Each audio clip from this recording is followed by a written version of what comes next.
Hello बच्चों, यदि आप भी क्लास 10 के विद्यार्थी हैं और 18 फरवरी को हिंदी का पेपर देने जा रहे हैं और जिसका कोड है 801 AZ, तो आपके लिए बिल्कुल वायरल पेपर है। ये पेपर पूरा देख कर जाइए जिससे कि आप कम से कम हिंदी में 90 से ऊपर नंबर ला सकें। तो इस वीडियो को बेटा आपसे गुजारिश है बिना स्किप किए देखिए। क्या है बेटा, पहले समझ लेते हैं। समय 3 घंटे 15 मिनट का आपको टाइम दिया जाएगा। नोट: प्रारंभ के 15 मिनट परीक्षार्थियों को प्रश्न पत्र पढ़ने के लिए निर्धारित है। तो बेटा 15 मिनट आप क्वेश्चन पेपर को बहुत अच्छे से पढ़ना जिससे कि हम लोग अच्छे से जान सके आखिर पूछा क्या गया है। तो निर्देश पहला क्या है बेटा, सभी प्रश्न अनिवार्य हैं, यानी इसमें जितने भी प्रश्न है वो सब क्या है बेटा, अनिवार्य हैं। दूसरा, इस प्रश्न पत्र के आ और बा दो खंड हैं बेटा, आ और बा दो खंड हैं। एक खंड में पहला जो खंड है बेटा आ, उसमें 20 बहुविकल्पीय प्रश्न है जिनके उत्तर OMR पर हमें क्या करना है, नीले अथवा काले बॉल पॉइंट से गोले को फिल करना है। ये एक बात ध्यान रखना बेटा, एक बार अगर गोला फिल कर दें तो बिल्कुल भी वो कटता नहीं है। तो ना इरेजर का प्रयोग करते हैं उसमें, ना ही उसमें व्हाइटनर का प्रयोग करते हैं। तो इसलिए बहुत सोच समझ के पहली बार में आप लोग गोला भरना है अच्छे से। तो बेटा पहले बहुविकल्पीय खंड आ जो हमें OMR पर भरना है, 20 बहुविकल्पीय हमारे आएंगे, उसे हम बहुत ध्यान से देखना बेटा एकदम। सरस्वती पत्रिका के संपादक हैं, पहला क्या है बेटा, सरस्वती पत्रिका के संपादक हैं प्रेमचंद्र, हजारी प्रसाद द्विवेदी, जयशंकर प्रसाद या महावीर प्रसाद द्विवेदी। तो बेटा सरस्वती पत्रिका के संपादक कौन है बच्चों, महावीर प्रसाद द्विवेदी। इसका मतलब हमारा ऑप्शन नंबर डी वाला राइट आंसर हो जाएगा। दूसरा बेटा, निर्मला किस विद्या की रचना है, तो निर्मला बेटा मुंशी प्रेमचंद्र की प्रसिद्ध क्या है बेटा, उपन्यास है। यानी विद्या इसमें पूछी गई है तो उपन्यास, और इसमें अगर लेखक आपसे पूछता तो बेटा कौन सा होता है इसमें, मुंशी प्रेमचंद्र। नेक्स्ट है पंचपात्र के लेखक हैं, पंचपात्र के बेटा लेखक कौन है, पंचपात्र के लेखक हैं जयशंकर प्रसाद, आचार्य रामचंद्र शुक्ल, पद्मलाल पुन्नालाल बख्शी या जयप्रकाश भारती। तो बेटा पंचपात्र के लेखक जो हैं वो पद्मलाल पुन्नालाल बख्शी हैं। पद्मलाल पुन्नालाल बख्शी का पंचतंत्र प्रमुख निबंध संग्रह है। इसका मतलब पद्मलाल पुन्नालाल बख्शी बेटा निबंध संग्रह लिखा करते थे। अगर क्वेश्चन आ जाए निबंध संग्रह के प्रमुख लेखक हैं तो पद्मलाल पुन्नालाल बख्शी। फिलहाल हमसे पंचपात्र के लेखक पूछा गया है तो इसका ऑप्शन हो जाएगा बेटा पद्मलाल पुन्नालाल बख्शी। नेक्स्ट, हिमालय की पुकार के लेखक हैं बेटा, हिमालय की पुकार मैंने कई बार आपको ये समझाया, हिमालय की पुकार वाला जयशंकर प्रसाद, भगवत शरण उपाध्याय, रामधारी सिंह दिनकर या फिर हमारे जयप्रकाश भारती। तो बेटा आप जानते हैं अच्छे से, इसका ऑप्शन हो जाएगा जयप्रकाश भारती। कौन बेटा, जयप्रकाश भारती। नेक्स्ट पांचवा, सेवा सदन के लेखक कौन है, तो बेटा सेवा सदन का तो हर कोई जानता है, बच्चा बच्चा इस बात को जानता है। ये प्रमुख उपन्यास है किसका, मुंशी प्रेमचंद्र का। किसका है बेटा, मुंशी प्रेमचंद्र का प्रमुख उपन्यास है सेवा सदन। छठे क्वेश्चन की ओर बेटा आप चलते हैं। छठा क्वेश्चन क्या है, रीतिकाल के कवि हैं। रीतिकाल के कवि कौन है, नागार्जुन तो बेटा है नहीं, ये तो छायावादोत्तर युग के हैं। भारतेंदु हरिश्चंद्र, ये भारतेंदु युग के हैं। महावीर प्रसाद द्विवेदी, ये बेटा द्विवेदी युग के हैं। मतीराम जो है वो रीतिकाल के कवि हैं बेटा। नेक्स्ट, दूसरा सप्तक प्रकाशित हुआ बेटा, इसे बहुत ध्यान से सुनना, सप्तक से रिलेटेड एक क्वेश्चन आएगा हर कीमत पर। सप्तक का जो प्रकाशन किया था वो अज्ञा ने किया था 1943 में बेटा किया था। कौन से में, 1943 में। बच्चों 1943 में प्रथम सप्तक प्रकाशित हुआ था। कौन सा, पहला। दूसरा सप्तक जो प्रकाशित हुआ था वो बेटा कौन सी सन में हुआ था, दूसरा सप्तक हमारा हुआ था 1951 में। कौन से में हुआ था बेटा, 1951 में दूसरा सप्तक हमारा प्रकाशित हुआ था। इसके अलावा 1959 में बेटा तीसरा हुआ था, 1979 में चौथा हुआ था। सब मिला के 4 सप्तक प्रकाशित हुए हैं। पहला 1943, दूसरा 1951, तीसरा 1959, चौथा 1979। दूसरा हमसे पूछा गया है तो ऑप्शन नंबर बी वाला हो जाएगा। कितने कवियों का इसमें वर्णन है, ये भी क्वेश्चन आ जाता है। तो बेटा 4 सप्तक में 7 कवियों का वर्णन है बच्चों। कितने कवियों का, 7 कवियों का। 8वें क्वेश्चन की ओर बेटा चलते हैं। निहार के रचनाकार हैं महादेवी वर्मा, धर्मवीर भारती, रामनरेश त्रिपाठी, श्याम नारायण पांडे। तो निहार के रचनाकार जो हैं बच्चों वो महादेवी वर्मा हैं। महादेवी कौन है बेटा, वर्मा है। तो इस तरीके से हमने 8 में से 8 नंबर अब तक प्राप्त कर लिए हैं। बेटा वीडियो को बिना स्किप किए एंड तक देखिए, पूरा पेपर आपको अच्छे से समझ में आ जाएगा। नेक्स्ट है, पुष्प की अभिलाषा शीर्षक कविता किस काव्य संग्रह से ली गई है, यामा, युगचरण, साकेत, रश्मि नदरथी। तो बेटा ये युगचरण से ली गई है बेटा, किससे, युगचरण से। नेक्स्ट, छायावाद युग की मुख्य विशेषता है, ये तो बेटा मैंने आपको ट्रिक में ही बताया था। छाया कौन देता है, छाया वृक्ष देते हैं। वृक्ष क्या होती है, प्रकृति की देन होती है, यानी प्रकृति का मानवीकरण। अब बेटा ये 10 हमने 10 में 10 नंबर प्राप्त कर लिए। अब 11वें क्वेश्चन की ओर हम लोग चलते हैं। 11वां क्वेश्चन बच्चों क्या है? करुण रस का स्थायी भाव है। देखो हास्य रस का हास्य, करुण रस का शोक होता है, यानी कि सी वाला। अगला बेटा नेक्स्ट, जहां उपमेय में उपमान का सीधा आरोपित कर दिया जाता है वहां कौन सा अलंकार होता है? 12वें का बेटा कौन सा अलंकार होता है वहां पर होता है बच्चों रूपक अलंकार। कौन सा बच्चों? रूपक अलंकार होता है। तो एंड तक आप बने रहना। इसी तरह से हम डेली आपको एक वीडियो दिया करेंगे। इस चैनल को सब्सक्राइब कर देना, वीडियो को लाइक कर देना और सभी जगह शेयर कर देना। बहुत ही अच्छी हम बोर्ड की आपको तैयारी कराएंगे, जिससे आप कम से कम 90+ नंबर लेकर आए। और यही नहीं, मैथ, फिजिक्स, जितने भी हैं, साइंस, सोशल साइंस, सभी की तैयारी इस चैनल पर आपकी कराई जाएगी।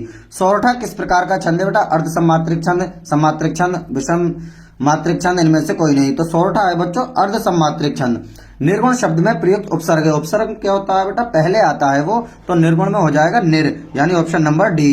नेक्स्ट, नील कमल में कौन सा समास है? द्विगु समास, कर्मधारय समास, तत्पुरुष समास, बहुवीर्य समास। तो बेटा नील कमल में जो है वो कर्मधारय समास है। देव नदी का पर्याय शब्द है बेटा। देव नदी किसका पर्यायी शब्द है? देव नदी गंगा का पर्यायी शब्द है। युष्माभि शब्द में विभक्ति एवं वचन है। तृतीय विभक्ति बहुवचन, द्वितीय विभक्ति बहुवचन, चतुर्थी विभक्ति बहुवचन, षष्ठी विभक्ति बहुवचन। बेटा युष्माभि में है तृतीय विभक्ति और बहुवचन। विकारी पद कितने प्रकार के होते हैं बेटा? विकारी पद कितने प्रकार के होते हैं? तो विकारी पद होते हैं बेटा कितने प्रकार के? 4 प्रकार के, यानी ऑप्शन नंबर डी।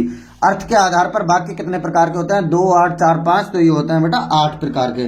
कितने प्रकार के बेटा? 8। आदर्श से गाना नहीं गाया जाता, आदर्श से गाया नहीं जाता। इसमें बेटा सिर्फ भाव प्रकट हो रहा है, तो यानी कि सी वाला ऑप्शन हमारा सही हो जाएगा। तो इस तरह हमने विकल्प 20 में से 20 एकदम एक्यूरेट लगा लिए हैं। अब आप लोग वर्णनात्मक की ओर देखना, किस तरह से वर्णनात्मक आया है एग्जाम में। वर्णनात्मक की ओर अब हम लोग चलते हैं बेटा। तो इसमें पहला है, निम्नलिखित गद्यांश पर आधारित दिए गए प्रश्नों के उत्तर दीजिए। बेटा गद्यांश आपको दिया हुआ है, इसमें प्रश्नों के उत्तर हमें देना है। पहले हम संभाल के इसे पढ़ते हैं, पढ़ने के बाद पाठ देखते हैं कौन सा है, फिर पाठ के बाद बेटा लेखक पता चल जाता है। 2 नंबर संदर्भ। अगर हमने पाठ और लेखक पता कर लिए तो 6 नंबर समझ लो हमारे हो गए। वो क्या है बेटा? हम लोग कच्ची मिट्टी की मूर्ति के समान रहते हैं, जिसे जो जिस रूप का चाहे उस रूप का करे, चाहे राक्षस बनावे चाहे देवता। ऐसे लोगों का साथ करना हमारे लिए बुरा है जो हमसे अधिक दृढ़ संकल्प के हैं। तो बेटा हमने पहचान लिया कच्ची मिट्टी की मूर्ति के समान है। ये कौन से पाठ का हो गया? मित्रता। इसके लेखक कौन है? आचार्य रामचंद्र शुक्ल। तो पहले संदर्भ हम लिखेंगे कि प्रस्तुत गद्यांश हमारी पाठ्य पुस्तक हिंदी के गद्य खंड के मित्रता नामक पाठ से लिया गया है। इसके लेखक आचार्य रामचंद्र शुक्ल हैं बेटा। क्या क्या क्वेश्चन है पहले एक बार क्वेश्चन देख लेते हैं। उपयुक्त गद्यांश का संदर्भ। संदर्भ मैंने आपको बता दिया। रेखांकन दश की व्याख्या। बेटा इसकी व्याख्या आप जैसे चाहो वैसे लिख सकते हो कि हम जब समाज में प्रवेश करते हैं तो हमारा मन इतना कोमल होता है, हमें सही गलत का ज्ञान नहीं होता, हमें जो चाहे वैसा बना सकता है, चाहे हमें बुरा बना दे चाहे अच्छा बना दे, क्योंकि हम अपने आप में सही गलत का ज्ञान नहीं जानते हैं। ऐसे लिख देंगे, किन लोगों का संगत करना हमारे लिए बुरा है। बेटा ये तो आपको ऊपर उत्तर लिखा हुआ होगा, इसमें संभाल के देख के शब्द मिला के आप देख लेना यहां से यहां तक इस तरीके से लिखना होता है। या तो ये कर देंगे या फिर बेटा नेक्स्ट चाहे ये वाला पूरा आप लोग कर दें, या फिर आपके पास एक और देता है, ये देखिए ये वाला कर दें बेटा। ठीक है, दोनों में से हम कोई सा भी बच्चों कर सकते हैं। अभी चंद्रमा के लिए अनेक उड़ानें होंगी। बेटा चंद्रमा वाला है, इसका मतलब पानी में चंदा और चांद पर आदमी पाठ से लिया गया है। इसके लेखक कौन है? जयप्रकाश भारती बेटा। अगला, निम्नलिखित पद्यांश पर आधारित प्रश्नों को उत्तर दिए। इसी प्रकार बेटा पद्यांश आता है। पद्यांश में भी 3 क्वेश्चन देता है, 2 नंबर का एक क्वेश्चन होता है, 2 में से 1 करना होता है बच्चों। काम कुसुम धनुषायक लिन है, सकल भुवन अपनी बस किन है। हम जानते हैं ये कौन से पाठ का है बेटा? ये श्री रामचरितमानस के बाल कांड का है। और इसके रचयिता कौन है बच्चों? इसके रचयिता तुलसीदास हैं। अब इसमें बेटा ये आप लोग इसके तीनों के आंसर दे देंगे। शीर्षक का पूछा गया तो रामचरितमानस का बाल कांड, कवि का नाम, रचयिता इसका मतलब कौन है बेटा? इसमें तुलसीदास। सीता जी का वर्णन करा, राम का वर्णन ही बेटा किसने करा? तुलसीदास ने। और श्री कृष्ण का वर्णन किसने करा? सूरदास ने। इससे भी सुंदर समाधियां झांसी की रानी से लिया गया। कौन बेटा? सुभद्रा कुमारी चौहान। तो झांसी की रानी की समाधियां पर, ये है बेटा हमारा शीर्षक इसमें, झांसी की रानी की समाधि पर। ठीक है, कौन कौन से क्वेश्चन है संदर्भ लिखना है। तो प्रस्तुत पद्यांश हमारी पाठ्य पुस्तक हिंदी के पद खंड के झांसी की रानी समाधि पर शीर्षक से लिया गया है। इसकी रचयिता कौन है बेटा? सुभद्रा कुमारी चौहान है। रेखांकन दश की व्याख्या में करना है और ये शब्द का अर्थ लिखना है। निम्नलिखित संस्कृत गद्यांशों में एक बात बेटा ध्यान रखना, इसमें जो संस्कृत का अनुवाद करना होता है बच्चों, उसमें संदर्भ का बहुत बड़ा योगदान होता है, क्योंकि 2 नंबर का संदर्भ, इसमें पाठ का नाम होता है, लेखक का नाम ही नहीं होता। 3 नंबर का अनुवाद, अस्माक संस्कृति सदा गतिशीले वर्धते, मानव जीवन संस्कृतम ईशा यथा समय नवा नवा विचारधन स्वीकारोति। ये कौन से पाठ का है बेटा? भारतीय संस्कृति। तो प्रस्तुत गद्यांश हमारी पाठ्यपुस्तक हिंदी के संस्कृत खंड के भारतीय संस्कृति नामक पाठ से लिया गया है। या फिर बेटा ये कर देंगे हम, दोनों में से कोई सा भी एक कर देंगे। फिर अनुवाद, अनुवाद की मैं एक अलग आपको वीडियो बनाऊंगा अच्छे से, आप लोग जो है चैनल से बने रहिए, वीडियो को लाइक कर दीजिए, चैनल को सब्सक्राइब कर लीजिए। अगला बेटा श्लोक का भी एक का अनुवाद लिखने को आता है। पहले 2 नंबर का हम अनुवाद का संदर्भ लिखेंगे। प्रस्तुत पद्यांश हमारी पाठ्यपुस्तक हिंदी के संस्कृत खंड के, इसमें बेटा श्लोक है, प्रस्तुत श्लोक हमारी पाठ्यपुस्तक के हिंदी के संस्कृत खंड के कौन से? प्रबुद्धो ग्रामीण। बेटा आप तो दूरगामी चार साक्षरों नाचा पंडित अमुक ईश्वर वक्ता चाहे जानती सा पंडित, यानी प्रबुद्धो ग्रामीण नामक पाठ से लिया गया है। फिर इसके बेटा 3 नंबर का अनुवाद कर देंगे। फिर स्वपठित खंडकाव्य के आधार पर दिए गए प्रश्नों में से एक प्रश्न का उत्तर लिखना है। 3 नंबर का एक है बच्चों। मुक्ति दूत, आप अपने जिले में देखना कौन सा है, जिले में बेटा देखना कौन सा है, तो यहाँ पर जो है आप लोग अपने जिले के आधार पर देख लेना कौन से जिले में आप हैं, उस हिसाब से लिख देना होगा। जीवन परिचय लिखते टाइम, जीवन परिचय बेटा 5-5 नंबर के 2 होते हैं। एक बात खास ध्यान रखना, एक रचना का नाम बच्चे नहीं लिखते हैं, वो 2 नंबर खत्म हो जाते हैं। ये देखिए 3 + 2 = 5, यानी 3 नंबर का जीवन परिचय बच्चों और 2 नंबर की एक रचना का नाम। इन तीनों में से कोई भी एक जीवन परिचय आप लोग लिख देना। रामधारी सिंह दिनकर, डॉक्टर राजेंद्र प्रसाद, पद्मलाल पुन्नालाल बख्शी। लेकिन एक जीवन परिचय लिखने के बाद एक रचना का नाम जरूर ही लिखना, ये बात आप कान खोल के सुन लेना, नहीं तो 2 नंबर आपके खत्म हो जाएंगे। नेक्स्ट, निम्नलिखित कवियों में से किसी एक का जीवन परिचय देते हुए उनकी एक प्रमुख रचना। बेटा केवल एक रचना से ही 2 नंबर मिल जाते हैं। देखिए इन तीनों में से कोई भी हम लोग लिख देंगे। अपनी पाठ्य पुस्तक में से खंडस्थ कोई एक श्लोक लिखिए जो इस प्रश्न पत्र में ना आया हो। तो इसमें कौन सा आया? आप तो दूरगामी, तो आप लिख देना सर्वे भवन्तु सुखिनः, सर्वे सन्तु निरामया, सर्वे भद्राणि पश्यन्तु मा कश्चित् दुर्भाग् भवेत्। या वो भी लिख सकते हैं बेटा बंधन मरण वापी जो वापी पराजय हुए यत्र वीर वीर बाहुई वीरता। अगला 8वां, वाद विवाद प्रतियोगिता में प्रथम स्थान प्राप्त करने पर अपने चचेरे भाई को बधाई पत्र देते हुए पत्र लिखिए। बेटा आपने वाद विवाद प्रतियोगिता में प्रथम स्थान प्राप्त किया, अपने भाई को आप क्या कर रहे हैं? एक पत्र लिख रहा है, बता रहे हैं बातें। आपके विद्यालय में पुस्तकालय में हिंदी की पत्र पत्रिकाएं नहीं मंगाई जाती है, इसकी शिकायत करते हुए प्रधानाचार्य को एक पत्र लिखिए। ये तो बेटा बहुत आसान है। सेवा में श्रीमान प्रधानाचार्य, स्कूल का नाम लिख दो। महोदय निवेदन इस प्रकार है कि हमारे स्कूल में हिंदी की पत्र पत्रिकाएं नहीं है और हमें पढ़ने में काफी ज्यादा परेशानी का समस्याओं का सामना करना पड़ रहा है। हमारे एग्जाम वो पेपर जो है वो सिर पर खड़े हैं, जिसकी वजह से अच्छे से तैयारी नहीं कर पा रहे हैं, तो आपसे निवेदन है। इस तरह से आप लोग लिख देंगे। निम्नलिखित में से किन्हीं 2 के संस्कृत में उत्तर लिखिए। बेटा किन्हीं 2 के, आप लोग 4 देता है, 4 में से कोई से भी 2 के प्रश्न के उत्तर आप लोग अच्छे से लिख देंगे। बेटा कोई से भी 2 के लिख देंगे, ये जरूरी नहीं है, जो आपको सही लगे। निम्नलिखित में से किसी एक विषय पर निबंध लिखिए। स्वच्छ भारत अभियान, प्रदूषण की समस्या और समाधान, कोरोना एक वैश्विक महामारी, सड़क सुरक्षा, जीवन रक्षा, मोबाइल वरदान या अभिशाप।